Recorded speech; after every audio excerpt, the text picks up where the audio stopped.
Welcome to TrendWatch. In tutorials 102 and 103, we explored call and put options through real-life examples. If you haven't had a chance to view them yet, I've included the links above. In this tutorial, I will explain important concepts related to options using these two examples. These concepts will be revisited in future tutorials, so it's essential to have a solid understanding of them. If you don't fully grasp the ideas yet, that's okay. I will continue to emphasize these concepts throughout this series to help reinforce your understanding. In tutorials 102 and 103, I illustrated two examples of an option contract, which is established to provide the right to make a choice. In an option contract, there are two parties, the buyer and the seller. In these examples, Karen acted as the buyer of the option, while John was the seller. It's important to clarify that the terms buyer and seller refer specifically to the option contract, not to the underlying asset itself. If a contract grants the buyer the right to purchase an asset, similar to the house sales example in tutorial 102, it is referred to as a call option. Conversely, if the contract gives the buyer the right to sell an asset, as illustrated in the car sales example in tutorial 103, it is known as a put option. Every option contract consists of three key elements. 1. Expiration date. This is the final day when the option contract is valid. In the previous examples, the 1 year and 2 month period represents the expiration date. 2. Strike price. This is the price at which the underlying asset will be traded. In the examples provided, the strike prices are $1 million for the house and $30,000 for the car. 3. Premium. This is the cost that the buyer must pay to the seller in order to enter into the option contract.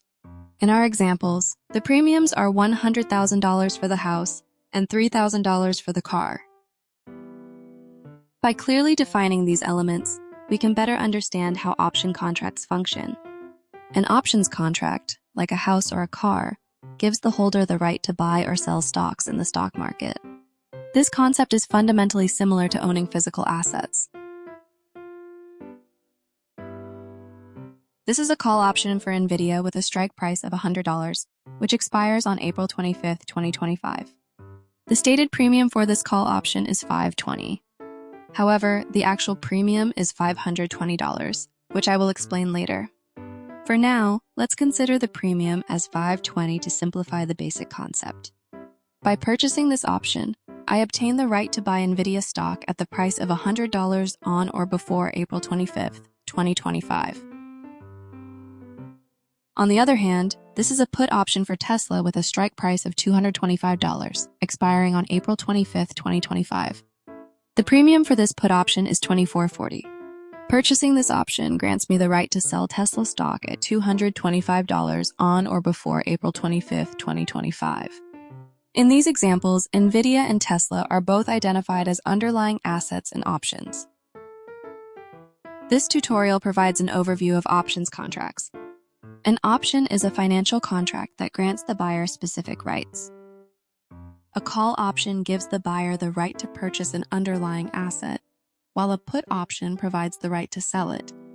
Every options contract has three key elements: the expiration date, the strike price, and the premium. The underlying asset is the item that the option pertains to. The buyer of an option has the right, but not the obligation, to exercise the option. Conversely, the seller of the option is obligated to fulfill the terms of the contract if the buyer decides to exercise their right. In Options Tutorial 105, we will explore the relationship between option prices and the prices of underlying assets. Thank you for watching.